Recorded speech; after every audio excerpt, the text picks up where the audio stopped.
नमस्कारः, अहम् अस्मि अनिलः। अद्य पुनः भवतां समक्षम् उपस्थितः अस्मि। वयम् एकादशकक्षायाः अनिवार्यसंस्कृतपाठ्यपुस्तकस्य एतं पुस्तकं पठन्तः स्मः। पुस्तकस्य नाम संस्कृतनिर्झरा इति अस्ति। एतस्य प्रथमं पाठं वयं पठितवन्तः। तस्य अभ्यासप्रश्नान् अपि कृतवन्तः। अद्य वयं द्वितीयं पाठं पठामः। प्रिय बच्चों, हमने इससे पहले प्रथम पाठ पढ़ा उत्तराखंडस्य चत्वारि धामानि। अद्य वयं द्वितीय पाठं पठामः। दूसरा पाठ पढ़ेंगे। पाठ का नाम है नीतिवचनानि। थोड़ा सा आपको बता देता हूँ इसके विषय में। नीतिवचनानि ये नैतिकता से संबंधित शब्द है। संस्कृत के नी धातु 3 प्रत्यय से बना हुआ है और जिसका अर्थ हम ले जाना, मार्ग दिखाना, संचालन आदि के लिए करते हैं। अर्थात नैतिकता का मार्ग दिखाना, नैतिकता के मार्ग पर ले जाना। इस प्रकार अगर इसका शाब्दिक अर्थ देखेंगे तो सीधे सीधे नीति वचन हम कह देंगे। तो पाठ का परिचय, प्रस्तावना हम थोड़ा सा देखते हैं। लिखिए, इसको एक बार पढ़ लेते हैं। भारतीय ज्ञान परंपरा व संस्कृति के संवर्धन में ऋषि मुनियों एवं आचार्यों का योगदान अतुलनीय है। जहां उन्होंने उत्तम समाज के निर्माण के लिए श्रेष्ठ काव्यों का निर्माण कर लोकोपकार अर्थात लोक उपकार किया, वहीं नीतिगत व धर्मगत जीवन मूल्य भी निर्धारित किए। प्रस्तुत पाठ में शुक्र नीति, वाल्मीकि रामायण, नीति शतकम, महाभारत, मनुस्मृति, महोपनिषद, गरुड़ पुराण जैसे श्रेष्ठ ग्रंथों से नीति वचनों का संग्रह किया गया है, जो अत्यंत जीवनोपयोगी, जीवन धन उपयोगी है। इन वचनों को पढ़कर हमें नीतिगत जीवन जीने की प्रेरणा मिलती है। तो मैंने आपको थोड़ा बता ही दिया किस अर्थ में होते हैं। तो नैतिकता, हम इन ग्रंथों के जो हम श्लोक लिए हैं, इन श्लोकों से हम जीवन में एक नैतिकता का पाठ पढ़ते हैं और नैतिकता के मार्ग पर चलते हैं। तो शीघ्रमेव आरंभं कुर्मः, अधिकं समयं न स्वीकरोमि हम, यतो हि विषयः बहु दीर्घः भवति। तो शीघ्र चलते हैं पहले श्लोक में। यौवनं जीवनं वित्तं छाया लक्ष्मीश्च स्वामिता चंचलानि षडेतानि ज्ञात्वा धर्मरतो भवेत्। शब्दों का अर्थ देखेंगे। यौवनम, जिसे हम युवावस्था कहते हैं, और जीवनम जीवन, वित्तम, वित्तम का अर्थ होता है पैसा, छाया जिसे हम परछाई कह देते हैं, और लक्ष्मीश्च, लक्ष्मी का अर्थ होता है संपत्ति, यहाँ पर संपत्ति के अर्थ में, और स्वामिता, स्वयं का अधिकार हो जिस पर, अधिकार के लिए हम कहते हैं, जिसे हम प्रभुत्व कहते हैं, स्वामित्व कह देते हैं। चंचलानी, चंचल हैं, षडेतानी 6, ज्ञात्वा जान करके, धर्मरतो भवेत्, धर्म में तल्लीन होना चाहिए, धर्मरत होना चाहिए। तो इसका अर्थ मैं आपको पुस्तक के अनुसार तो ऐसे दिखा देता हूँ, यहाँ पर भी लिखा हुआ है। तो इसको भी मैं एक बार पढ़ लेता हूँ केवल, फिर मैं आपको विस्तार से समझाता हूँ। तो इसमें है कि यौवन, जीवन, धन, छाया, लक्ष्मी और प्रभुत्व, ये 6 वस्तुएं अत्यंत चंचल होती हैं। इन सब का ज्ञान होने पर मनुष्य को धर्माचारी होना चाहिए। ये तो इतना है। थोड़ा सा मैं आपको बता देता हूँ कि यह श्लोक कहता है कि यौवन अर्थात युवावस्था, जीवन, जीवन, धन, छाया, लक्ष्मी जिसे हम यहाँ पर क्या कह रहे हैं, संपत्ति, स्वामित्व या प्रभुत्व कह सकते हैं, ये 6 चीज़ें बहुत चंचल होती हैं, अर्थात अस्थिर होती हैं।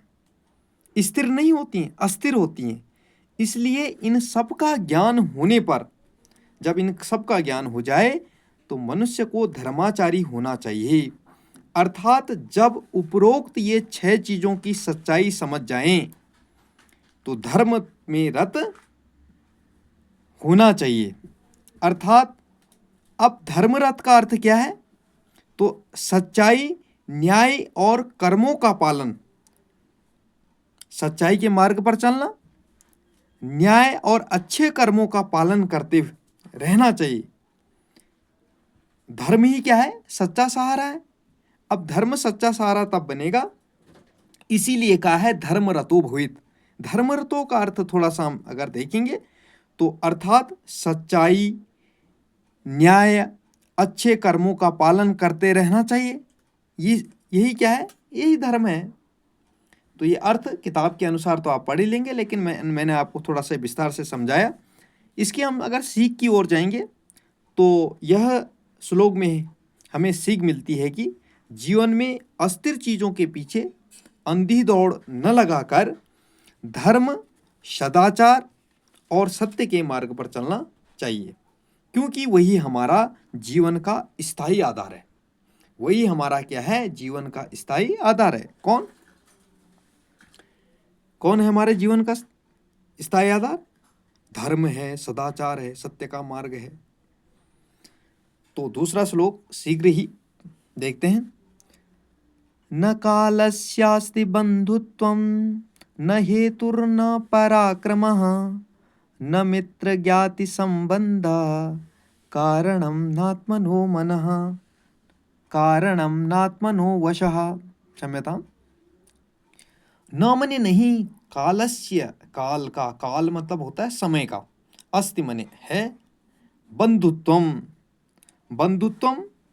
हम अगर देखेंगे तो बंधुत्वम, बंधुता, जिसे हम रिश्तेदारी कह सकते हैं। न मने नहीं, हेतु मने होता है कारण, और न मने नहीं पराक्रम, जिसे हम वीरता, साहस, शक्ति, शौर्य इन नामों से जानते हैं। न मित्र ज्ञाति संबंधः, अब क्या कह रहा है? न ज्ञाति, न मित्र ज्ञाति संबंधः। न मने नहीं, मित्र मने मित्र हो गया, और ज्ञाति संबंधः, ज्ञाति संबंध कहते हैं, ज्ञाति को ही हम यहाँ पर संबंधी कहते हैं, जो हमारे अर्थात क्या होते हैं? संबंधी होते हैं। और कारणम, कारण, न मने नहीं, आत्मनो वशः, आत्मनः का अर्थ स्वयं है, वशः मने अनुकूल, यहाँ पर वशः का अर्थ होता है अनुकूल, हेतु का अर्थ कारण, हमने समझ लिया। तो इस श्लोक की यदि पाठ के अनुसार अर्थ दिए को हम पढ़ेंगे तो उसको मैं एक बार पढ़ लेता हूँ, आप इसको समझ लेंगे, लेकिन मैं भिन्न प्रकार से आपको इसको समझाता हूँ। श्लोक का अर्थ है, काल का किसी के साथ बंधुत्व, मित्रता, जाति का संबंध नहीं है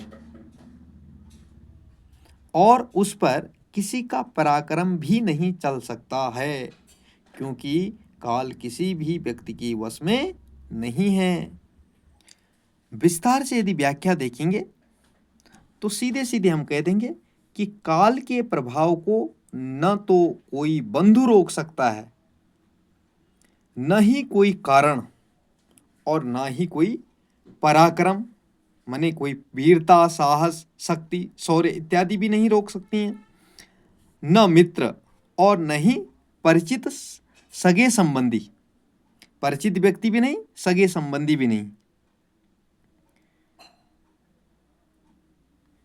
फिर कहता है कि जब समय विपरीत आता है, अगर इसमें हम व्याख्या के अर्थ में देखेंगे तो एक बार मैं फिर बताता हूं आपको कि काल के प्रभाव को न तो कोई बंधु रोक सकता है, न ही कोई कारण, न पराक्रम, न मित्र, न परिचित, सगे संबंधी कुछ भी नहीं कर सकते हैं। जब समय विपरीत होता है, अनुकूल नहीं होता है, विपरीत होता है, तब कोई इसका कारण नहीं बनता, क्योंकि काल मनुष्य के वश में नहीं है। काल मनुष्य के वश में नहीं है, ये हम सब जानते हैं। पाठ के अनुसार मैंने यहाँ पर भावार्थ जो लिखा है उसके आधार पर तो, लेकिन ये थोड़ा सा विस्तृत व्याख्या में मैंने आपको बताया है। अगला देखेंगे, दुर्जनः परिहर्तव्यो, ये हर्तव्य होगा यहाँ पर, ये रकार जो ह पे लगा है त के ऊपर होगा। दुर्जनः परिहर्तव्यो विद्यया भूषितोऽपि सन् मणिना भूषितः सर्पा किमशौ न भयंकरः। कह रहा है दुर्जना, दुर्जन दुष्ट जिसे हम कहते हैं, परिहर्तव्यो त्याग देना चाहिए, छोड़ देना चाहिए, और विद्या विद्या से, भूषितोपि, अब भूषितो मैंने सुशोभित हो रहा है, जो सन होता हुआ, विद्या से सुशोभित होता हुआ भी, और मणिना, मणिना अर्थात मणि से, भूषिता जो मणि से युक्त है, सर्पः मने सांप, किम मने क्या, किम धन असौ, किम मने क्या, असौ मने यह, न मने नहीं, और भयंकर, भयंकर।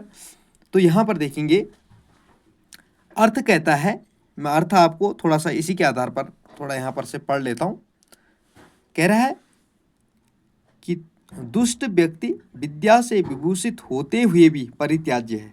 जो दुष्ट व्यक्ति है वह क्या, विद्या से विभूषित होते हुए भी, वह अगर ज्ञानी है और ज्ञानी होने के बाद भी वह दुष्टता कर रहा है तो छोड़ने योग्य है। क्या फण में नीलमणि से सुशोभित सर्प भयंकर नहीं है। कहने का अर्थ है कि क्या फण में नीलमणि को सुशोभित कर रहा, अर्थात नीलमणि को धारण कर रहा हुआ सांप भयंकर नहीं है। जिसने नीलमणि सुशोभित कर रखी है, अर्थात जिसके जो मणियों से युक्त है, मणि से युक्त है जो, तो कह रहा है क्या फण में नीलमणि को सुशोभित या धारण किया हुआ सर्प भयंकर नहीं है, अर्थात अवश्य है। इसलिए ऐसा व्यक्ति पूर्ण रूप क्या है, पूर्ण रूप से छोड़ने योग्य है। इसको हम सीधे सीधे कहेंगे, कहता है सीधे सीधे अर्थ में जाएंगे तो कह रहा है कि दुष्ट व्यक्ति विद्या से भूषित होते हुए भी परित्याज्य है, छोड़ने योग्य है। क्या फण में नीलमणि से सुशोभित सर्प भयंकर नहीं है, अर्थात अवश्य ही क्या होता है वह, अर्थात भयंकर होता है, घातक होता है, अतएव सर्वथा त्याज्य है। इसलिए उसको हमेशा क्या है, वो सदैव छोड़ने योग्य है। अगले में चलेंगे हम। आपदर्थे धनम रक्षेत दारान रक्षेत धनैरपि आत्मानं सततं रक्षेत दारैरपि धनैरपि। शब्दों का अर्थ देखेंगे। आपदर्थे, आपदर्थे माने संकट में, धनम रक्षेत, धन की, धनम माने धन, रक्षित माने रक्षा करने चाहिए, दारान, दारान कहता है पत्नी को भी, अर्थात रक्षित रक्षा करनी चाहिए, और धनैरपि किससे, धन के द्वारा भी, आत्मानम, आत्मानम का अर्थ है स्वयं की, सततम माने निरंतर, रक्षित माने रक्षा करनी चाहिए, और दारैरपि धनैरपि, यहाँ पर दारैरपि पत्नी से भी और धन से भी अधिक, अर्थात जिसे कहते हैं। तो हम यहाँ पर एक बार इसके अर्थ में आते हैं। पाठ के अनुसार जो अर्थ है वो इस प्रकार से, थोड़ा मैं आपको भिन्न दूसरे प्रकार से बताऊंगा। मनुष्य को आपत्ति में रक्षा के लिए धन की रक्षा करनी चाहिए, धन से भी अधिक पत्नी की रक्षा करनी चाहिए, तथा पत्नी एवं धन से भी अधिक स्वयं की रक्षा करनी चाहिए। अब मैं आपको थोड़ा बताता हूं कि संकट की स्थिति के लिए, जब संकट आ जाए तो संकट की स्थिति के लिए धन की रक्षा करनी चाहिए, अर्थात धन सुरक्षित होना चाहिए संकट काल के लिए, और धन खर्च करके भी पत्नी, अब पत्नी का अर्थ यहाँ पर केवल पत्नी ही नहीं है, परिवार है पूरा, अगर विस्तृत अर्थ देखेंगे इसका तो कहता है कि धन खर्च करके भी पत्नी अर्थात परिवार की रक्षा करनी चाहिए, और अंत में स्त्री तथा धन दोनों को त्याग कर भी, त्याग कर का अर्थ है कि उनसे अधिक भी, अर्थात स्त्री तथा धन दोनों को छोड़कर उससे भी अधिक स्वयं अर्थात आत्म प्राण, अपने प्राणों की रक्षा करनी चाहिए। तो अर्थ इस प्रकार से हम देख सकते हैं इसका कि संकट की स्थिति के लिए धन की रक्षा करनी चाहिए, धन खर्च करके भी पत्नी अर्थात परिवार की रक्षा करनी चाहिए, और अंत में स्त्री तथा धन दोनों को त्याग कर अर्थात उससे भी अधिक स्वयं की अर्थात अपने प्राणों की रक्षा करनी चाहिए। इस प्रकार से इसका अर्थ होगा। अग्रिमे श्लोके वयं प्रविशामः। अज्ञेभ्यो ग्रन्थिनः श्रेष्ठाः ग्रन्थिभ्यो धारिणो वराः धारिभ्यो ज्ञानिनः श्रेष्ठाः ज्ञानिभ्यो व्यवसायिनः। अब क्या कह रहा है? अज्ञेभ्यो, अज्ञ मतलब कौन हुए? मूर्ख। तो मूर्खों से, ग्रंथिनः ग्रंथों को धारण करने वाले, श्रेष्ठा मने श्रेष्ठ, और ग्रंथिभ्यो ग्रंथों को धारण करने वाले, ग्रंथों को धारण करने वालों से कौन? धारिणो वरा, जो उनको धारण करते हैं।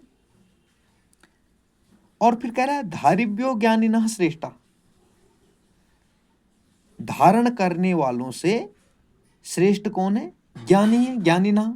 और ज्ञानिभ्यो व्यवसायिनः, व्यवसायिनः का अर्थ यहाँ व्यवहार में, आचरण में उतारने वाले, व्यवहार में उतारने वालों के लिए आया है कि व्यवहार में उतारने वाले या उसको आचरण में उतारने वाले। तो इसका अर्थ पाठ के अनुसार इस प्रकार है कि अज्ञों का अर्थ मूर्खों, मैंने बताया था, मूर्खों की अपेक्षा ग्रंथ पढ़े हुए लोग श्रेष्ठ हैं। उनकी अपेक्षा ग्रंथों को धारण करने वाले श्रेष्ठ हैं। उन ग्रंथों को धारण करने वालों की अपेक्षा ज्ञानी श्रेष्ठ हैं, और उनकी अपेक्षा ज्ञान का आचरण करने वाले श्रेष्ठ हैं। तो हम इस प्रकार से भी इसको देख लेंगे, थोड़ा सा समझ लेंगे। अज्ञों, जो अज्ञानी हैं, मूर्ख हैं, उनकी अपेक्षा ग्रंथ पढ़े हुए लोग श्रेष्ठ हैं। जो ग्रंथ पढ़ते हैं उनकी अपेक्षा, किनकी अपेक्षा? जो ग्रंथ पढ़ते हैं। ग्रंथ पढ़ने वालों की अपेक्षा ग्रंथों को धारण करने वाले श्रेष्ठ हैं, जिन्होंने ग्रंथ धारण किए हैं, जिनके पास ग्रंथ भी हैं। और फिर कहता है उन ग्रंथों को धारण करने वालों की अपेक्षा, जिन्होंने ग्रंथ धारण किए हैं, उनकी अपेक्षा ज्ञानी श्रेष्ठ हैं, जो उसका ज्ञान भी, जो उसको जानते भी हैं, जिनको उसके पूरा पता भी है उन ग्रंथों में क्या लिखा है वो सब। और उनकी अपेक्षा ज्ञान का आचरण करने वाले अत्यधिक श्रेष्ठ हैं। और किनकी अपेक्षा? जो उसका ज्ञान रखते हैं, उन ग्रंथों का ज्ञान रखते हैं, उनकी अपेक्षा कहते हैं कि कौन श्रेष्ठ हैं?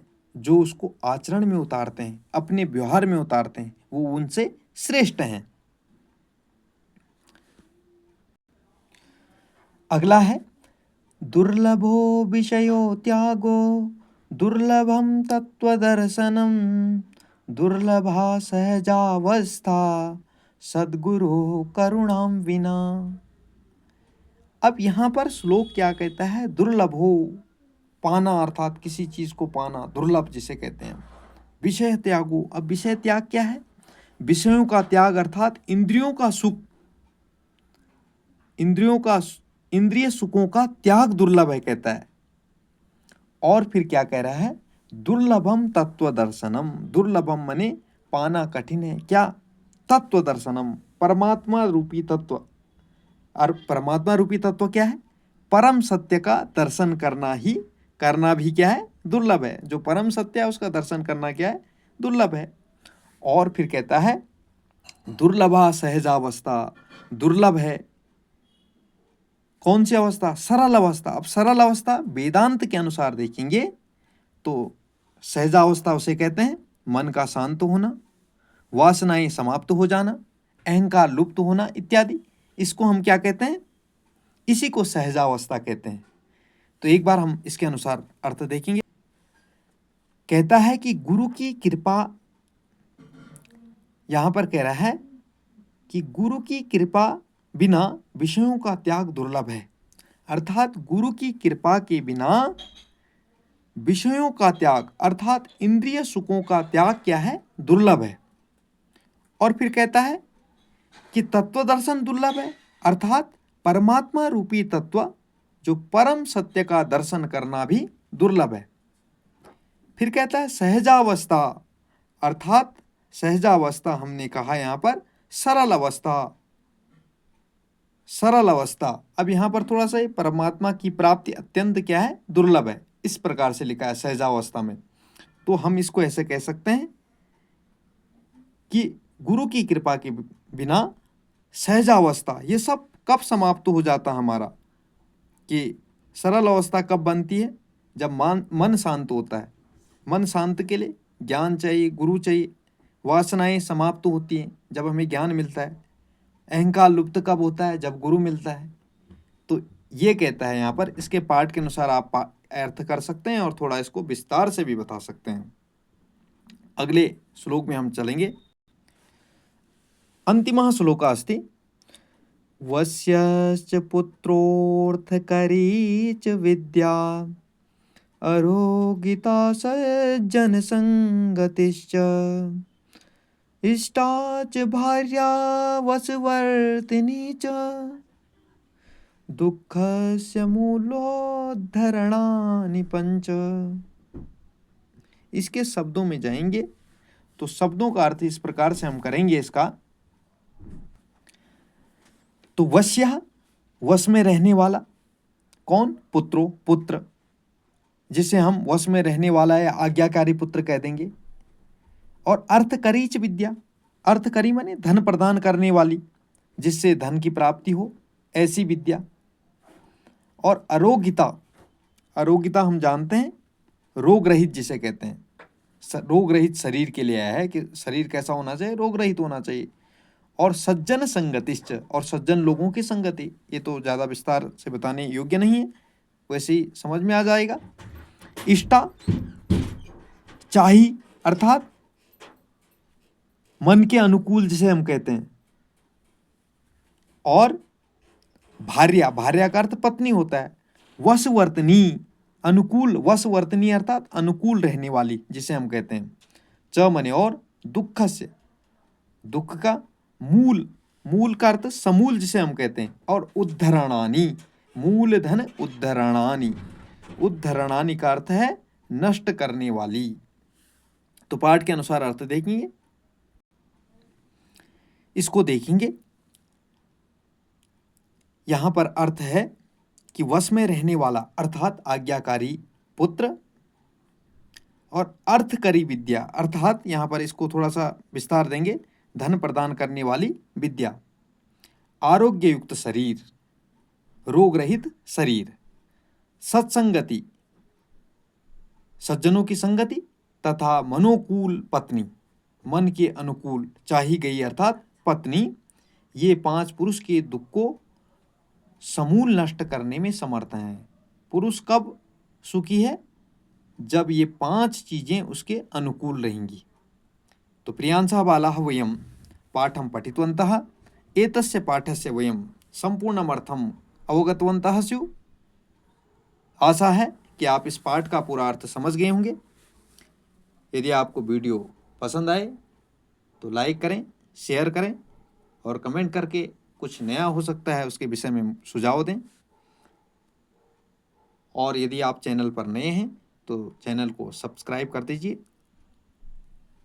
पुनः अग्रिमे विषये एतस्य पाठस्य सम्पूर्णपाठाधारिताः ये प्रश्नाः सन्ति तैः सह अहं मिलामि। अस्तु तावत्, शुभमङ्गलं, नमो नमः।